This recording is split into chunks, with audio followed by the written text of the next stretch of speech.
Hey everyone, it's Simone Watson, and this is my late TBR for the Royalty Readathon, sort of. The reason why I say sort of is because the Royalty Readathon started on Sunday the 24th and ends this Saturday the 30th of September. But I've only started one of the books on this list, so I'm not likely to get to more than like two of them during the readathon. But I'm just showing you my TBR because I don't even know what the second one is going to be, and because this is an awesome readathon. So the Royalty Readathon was created by Katie from To Be Read, and I will link her blog in the description.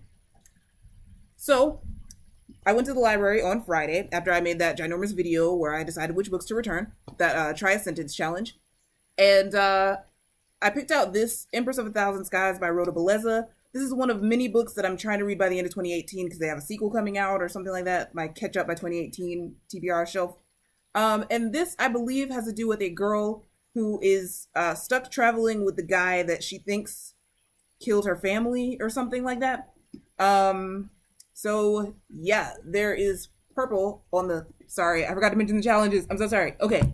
So number one is to read a book with hidden royal heritage. Number two is to read a book that has a royal title in the title, like Queen, King, Prince, Princess. Number three is to read a book with a crown on the cover. Number four is to read a fairy tale retelling featuring your favorite fairy tale royal. And number five is to read a purple book because purple is the color of royalty. Okay, so this one fulfills challenge number five, has purple on the cover. I'm not sure whether it also counts as having a royal title because Empress is sort of a royal, but maybe not. Maybe that's more of an imperial title. I don't know. But next I have Red Queen by Victoria Aveyard, and this one does fulfill the royal title challenge as well as the crown on the cover challenge. So this one, the fourth book in the series, is coming out next year, so I figured I'll at least try this one and see if I like it enough to continue. And this is about a girl who, from what I can tell, she lives in a world where red-blooded people don't have magic and silver-blooded people do. And she has red blood, but then finds out that she has magic anyway. So she's like an anomaly.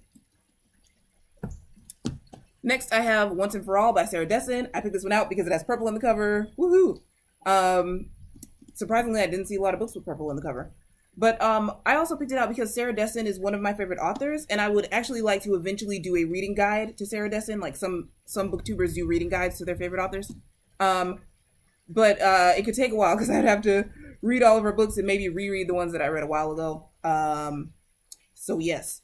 But this one, it reminds me of her earlier book, This Lullaby, which was about a girl who didn't believe in love, but then there was a guy that was like asking her out, and eventually she went out with him and kind of something like that. So this is shaping up to possibly be something like that book, and that book was lovely and amazing.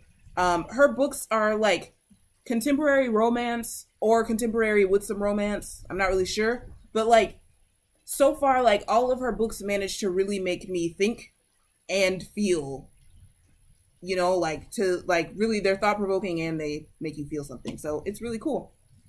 Not all of them are contemporary romance, but like most of them, I think. Sorry, I just slapped the book.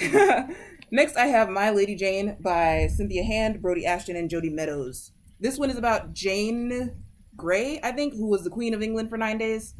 Except it's not an actual historical like account. The authors have taken some liberties to like do like silly, like I don't want to say silly stuff, but like comical stuff in the story, such as having Jane Grey have a cousin who turns into a horse sometimes or something. And I have heard good things about this from Haley, from the channel Haley in Bookland. She keeps saying that this is like a really funny book, so I'm excited for it if I get to it.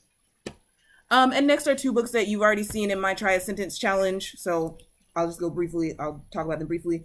This is Spindle Fire by Lexa Hillier.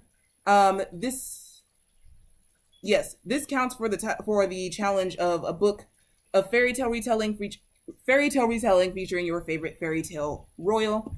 This is a Sleeping Beauty retelling. I'm not sure if Sleeping Beauty is my favorite. I don't know if I really have a favorite. I like Cinderella, and I guess I like Sleeping Beauty because she has a ballet.